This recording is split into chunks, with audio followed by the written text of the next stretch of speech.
लांजा तालुक्यातील कोत्रेवाडी येथील नगरपंचायतीकडून प्रस्तावित असलेल्या डम्पिंग ग्राउंड संदर्भात भाजपाच्या नेत्या आणि राजापूर लांजा विधानसभा निवडणूक प्रमुख उल्का विश्वासराव यांनी गुरुवारी रात्री नवलादेवी मंदिर या ठिकाणी ग्रामस्थांची भेट घेतली। महिला पदाधिकारी सौ खामकर, VSI कदम, त्याचप्रमाणे लांजाचे खोत आणि भाजपाचे पदाधिकारी विजय कुरूप यांच्यासह या बैठकीला कोत्रेवाडी येथील ग्रामस्थ महिला वर्ग मोठ्या संख्येने उपस्थित होता। यावेळी उपस्थित ग्रामस्थांना मार्गदर्शन करताना उल्का विश्वासराव यांनी आपली भूमिका स्पष्ट केली। हा कित्येक दिवस माझ्या कानावरती येतच होता, पण मग आपण आपल्या पद्धतीने त्याच्यासाठी लढा सुद्धा देत होतात। पण खऱ्या अर्थाने त्या दिवशी आपण आमच्या कार्यालयामध्ये कोत्रेजी आले आणि मला संपूर्ण विषय त्यांनी समजावून सांगितला। आपल्या कुठल्याही एखादा जी गोष्ट होत असेल, एखादा काही विषय होत असेल, एखादा प्रकल्प येत असेल, आपला त्याला विरोध नाहीये, पण ते योग्य पद्धतीनं ज्या ठिकाणी व्हायला हवं त्या पद्धतीनं होणं हे गरजेचं आहे। आणि ही सगळी जबाबदारी जी आहे ही प्रशासनाची असते, तिथल्या लोकप्रतिनिधींची असते। आणि जेव्हा मला हा विषय कळला की हे डम्पिंग ग्राउंड हे आपल्या इथे वस्तीमध्ये येत आहे, त्यावेळी मला पूर्ण विषयाची मी माहिती करून घेतली आणि अतिशय व्यवस्थितपणे की इथे आपल्याला एकदा ते डम्पिंग ग्राउंड आल्यानंतर आपल्या इथल्या वस्तीमधल्या सगळ्या मंडळींना किती त्रास होऊ शकतो, काय होऊ शकतं याची माहिती जेव्हा मी पाहिली तेव्हा मी कोत्रेजींना सांगितलं की तुम्ही काही काळजी करू नका, हा विषय आहे, तुम्ही इतर ठिकाणी सगळ्यांनी ज्या ज्या पद्धतीने तुम्ही लढा दिलेला आहे, तुम्ही त्याच्यासाठी फाईट केलेला आहे, पण अजूनपर्यंत त्याला यश आलेलं नाहीये। पण मी तुम्हाला आज आपण मंदिरामध्ये बसलोय, आपण सगळी देवी देवतांना मानणारी सगळी मंडळी आहेत आणि आज योगायोग पण चांगलाय, आपण नवला देवीच्या मंदिरामध्ये ही बैठक घेतलेली आहे। आणि म्हणून मला नक्की खात्री आहे, मी आल्या नवला देवी मातेला मी सांगितलं की आज ज्या कामासाठी आम्ही आलोय त्या कामामध्ये आम्हाला यश दे, हे तिच्याकडे मी मागणं केलेलं आहे। आणि मला नक्की खात्री आहे की हे काम जे आहे हे आपल्या मार्फत, आपल्या हातून हे होईल, कारण आपला जो हेतू आहे तो अतिशय स्पष्ट आहे। मला असं म्हणायचंय की ज्या पद्धतीनं ह्याचे निकष जे आहेत की आपल्या तिथे पाण्याचा जो स्रोत आहे तो असायला नाही पाहिजे, तोही इथे आहे, इथे वस्ती आसपास असायला नाही पाहिजे, तीही इथे आहे। मग हे असं असताना सुद्धा प्रशासनाचा हा असा कारभार का चाललाय? मग इथे कोणीतरी याच्या मागे कोणी लोकप्रतिनिधींचा काही हात आहे का? हे सगळं जेव्हा पाहिलं तेव्हा एका दुसऱ्याची कोणाची तरी काहीतरी पाठीशी असल्यामुळे हा विषय होतोय असं लक्षात आलं।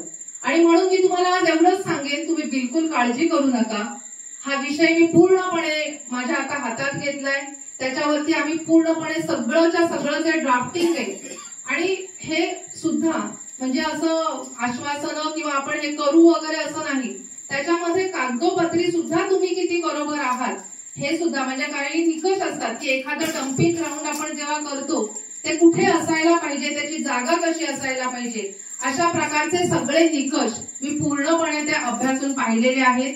आणि त्यामुळे ते आपण इथून जिथे योग्य जागा असेल त्या ठिकाणी आपण ते कसं हलवायचं हे आपण करण्यासाठी आपण 100% प्रयत्न करणार आहोत, हे मी तुम्हाला आज सांगते। तर मग रोगराई असेल किंवा आपला पाण्याचे ज्या आपल्या विहिरी असतील किंवा बोरवेल जे काही असेल, ह्या सगळ्यांनाच तिथे प्रॉब्लेम होऊ शकतो।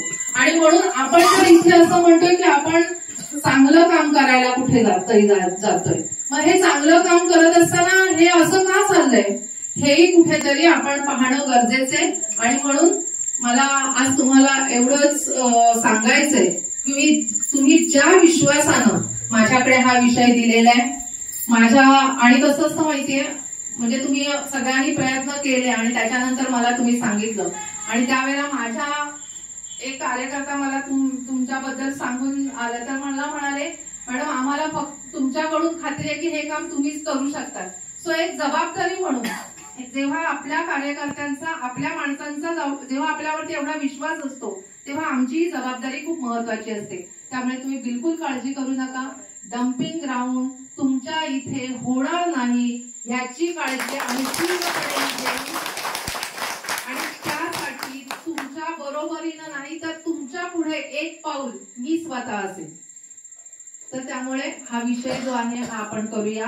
आणि मला कोणीतरी सांगितलं की सगळी आमची सगळी भाजपचीच मंडळी आहेत किंवा कुठली, हे बघा राजकारण करत असताना किंवा हे करतात निवडणुकीपर्यंत हे असतं, पण जेव्हा असे सामाजिक जेव्हा विषय येतात तेव्हा राजकारणाच्या पलीकडे जाऊन आपण विषय ते हँडल करणं आवश्यक असतं.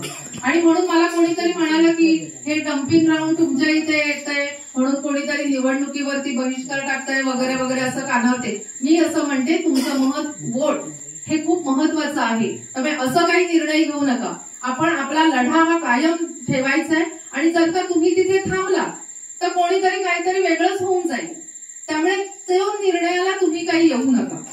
तुमचं मत, कारण कधी आपल्याला हा आपल्याला जो अधिकार दिलेला आहे तो खूप अतिशय महत्वाचा आहे. आणि तुम्ही एक विश्वास ठेवून बघा, आत्ताच परवाच आम्ही 4 दिवसापूर्वीच आमची भेट झालेली आहे. अजूनपर्यंत तुम्ही हे सगळं तुम्ही तुमच्या पद्धतीने लढा दिलेला आहे. थोडासा वेळ मला द्या आणि मग मी काय जरी राजकारणामध्ये असले तरी मी स्वतः एक उद्योजिका आहे. मी सुद्धा एका खेड्यागावातूनच मोठी झालेली आहे, लहानाची मोठी. त्यामुळे तुमच्या ज्या काही व्यथा आहेत, कथा आहेत, हे मला सगळ्याची जाणीव आहे. त्यामुळे खोटी आश्वासनं वगैरे देणाऱ्यातली मी काही नाही. होणार असेल तर हो सांगेन, नसेल होणार तर नाही सांगेन, एवढं स्पष्ट बोलेन. कारण मला इथे परत तुमच्याबरोबर संवाद साधायचा, आम्हाला इथे काम करायचंय. त्यामुळे जे काही असेल ते मी नक्कीच तुमच्याशी जे काही असेल ते मोकळेपणानं बोलेन. मला फक्त थोडासा एक 8 दिवसांचा अवधी द्या. आपण काय करू शकतो तेही सांगा. त्याचबरोबर आपण आदरणीय राणेसाहेब आपले जे खासदार आहेत त्यांना सुद्धा आपण हे पत्र दिलेलं आहे. त्यांच्याही कानावरती हा विषय मी घातलेला आहे. त्यामुळे मला नक्की खात्री आहे आपल्या ह्या लढ्याला नक्की यश येईल आणि आपलं हे डम्पिंग ग्राउंड दुसरीकडे शिफ्ट होईल. प्रहार डिजिटलसाठी संतोष कोत्रे, लांजा.